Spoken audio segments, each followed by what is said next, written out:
Isn't it beautiful? It's irrigation season in Idaho, but you know what? The Idaho Department of Water Resources doesn't think so.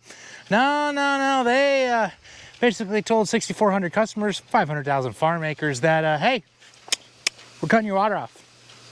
Let's talk about it. The date is May 30th, 2024.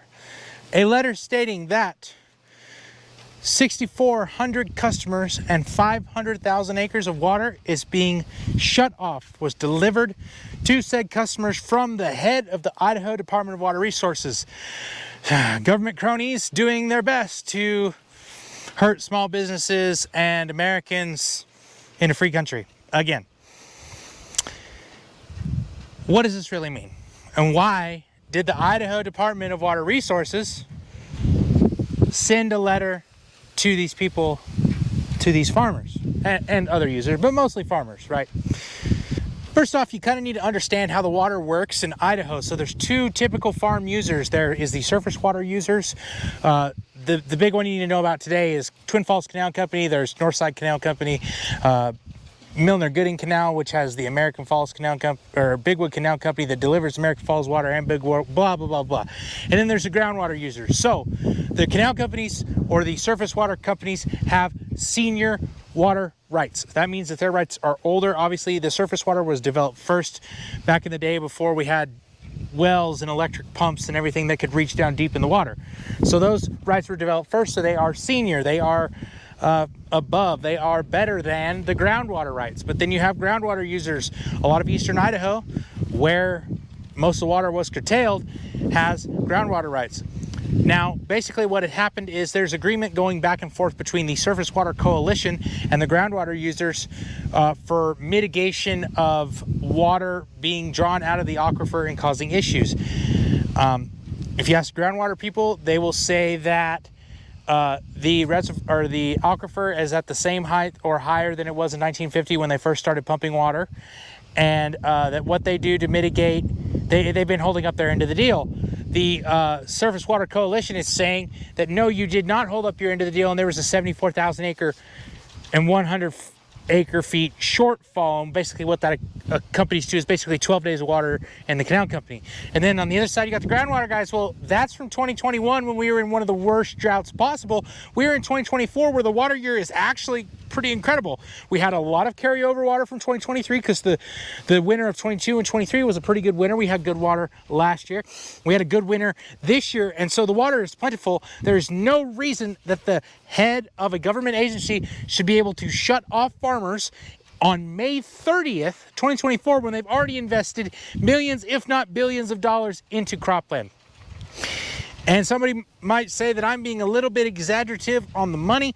I'm not. Let's just say this. If you like beer and french fries, there is no reason that you should not be totally upset at the Idaho Department of Water Resources, because Idaho's #1 in malt barley. Idaho's #1 in potato growth. If you didn't know, we are the potato capital of the world, and you should be proud of that, Idaho.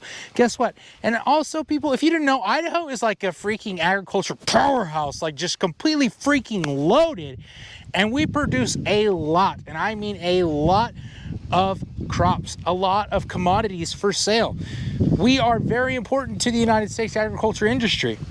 And if that water curtailment was not lifted on June 20th, so that's 3 weeks, then man, that would have like bankrupt and destroyed the entire state's economy, which is kind of mind-boggling.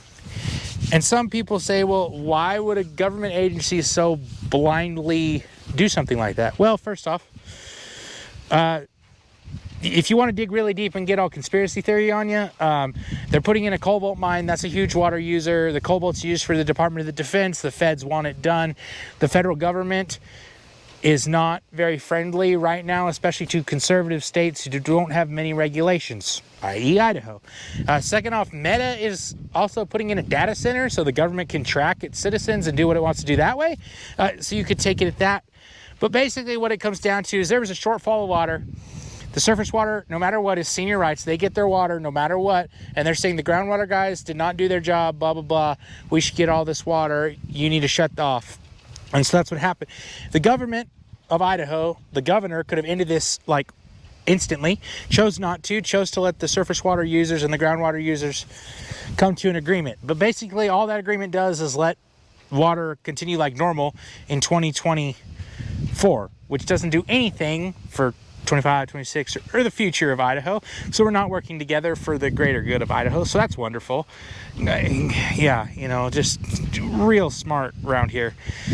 But anyway, if we get beyond the conspiracy theories, what's some things that we can work on as a group, as a collective, to be better? Oh, and if you didn't know, let's just say that 100,000 of those acres, so 20%, was potatoes.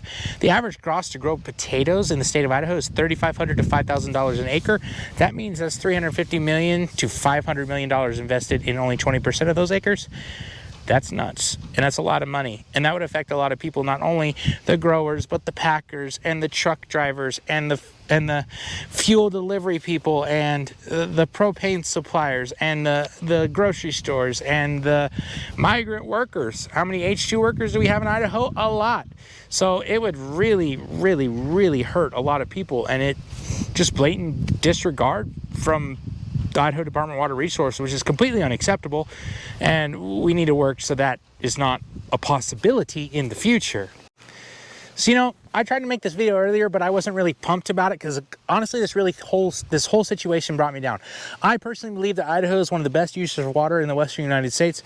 We have a very highly developed irrigation system. We are very smart with our usage of water, but we can be better, and I think that's where some of this shortfall comes from.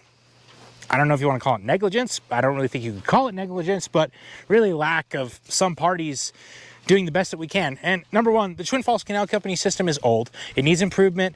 Yes, we depend on it for Idaho Power. They have to run it full. There's not a whole lot of checks and ways to support the water. So that canal company has to run absolutely full all the time, all the way to the very end of it, which is not very efficient use of water. We could use that water better in the Twin Falls Canal Company. Twin Falls Canal Company, let's figure out a way to be better. The Idaho Department of Water Resources, how about we work on creating a good usage plan and actual measurements of the aquifer levels and the reservoir levels in between the groundwater users and the surface water users, and not just be able to, in the middle of a growing season when billions of dollars are invested already, just be able to cut off farmers. And honestly, the water was off for 3 weeks unless you wanted to get fined, which you're not going to get fined now, but you could have. And if you were a good person, you probably shut your water off. And if you're like me, you're like, probably piss on the government. I'm leaving my water on because the water here's good and there's no reason I should shut it off. Anyway, we probably should work so the Department of Water Resources can't just cut off people like in the middle of a growing season. That's kind of absolutely ridiculous. And then finally, as farmers, guys, we got to be better water users. I get it. We work really hard at applying the water as efficiently as possible. You see it behind me. We have a pivot system that is monitored. I know how many gallons per minute I'm putting down. I know what each sprinkler's doing. I'm able to clean the sprinklers. The sprinklers are on drops. And some people around here have been putting their sprinklers on top of the pivots. Now, I get it. If you're a dairy guy, you put your sprinkler on top because it doesn't get plugged in when you're shooting dairy manure water. That's already recycled water. I'm not talking about that. But these guys, we're just putting sprinklers on top of pivots, and you know, we don't need to go into water efficiency, but when the wind blows, guys, it's like terrible of water efficiency. Anyway, we're putting water on very efficiently in the state of Idaho. The thing that as pretty much as a complete group of farmers we're doing, our ground is not able to hold on to very much water because we have a form of farming that's very aggressive in the state of Idaho because of some of the crops we grow, and honestly because it's easy. I mean, a lot of the things are easier. It's easier to go till the ground and make it what we need it to be, just like we see here behind me on one of these fields that is mine. But we need to work to improve our organic matter. We need to work as farmers, work to improve the water holding ability of our soil so that we can, you know, better use the water that we have. Because if we don't come to agreements and we don't all of us work on this water usage as a group, as the entire state, all the entities involved, what we're going to end up happening is the water's going to slowly go away. Groundwater guys, you're going to be first. You're going to get kicked to the curb. The surface water guys, like me, I'm a dirty surface water pumper. We're going to get our water for a little bit longer. But then as this continues to roll down, you know, eventually we'll all lose our water and Idaho will be a dry, barren wasteland like it was before. And I know nobody in Idaho wants to see that. Because you know what? We all love beer and french fries too much. Well, some people. I know we all don't, but beer and french fries are pretty popular. So we got to keep that around. Plus, people like milk and cheese and all that other stuff for their burgers that we grow here too. Anyway, they're planning on putting like 250 windmills behind my house, and I'm really not happy about it. And we'll talk about that next time.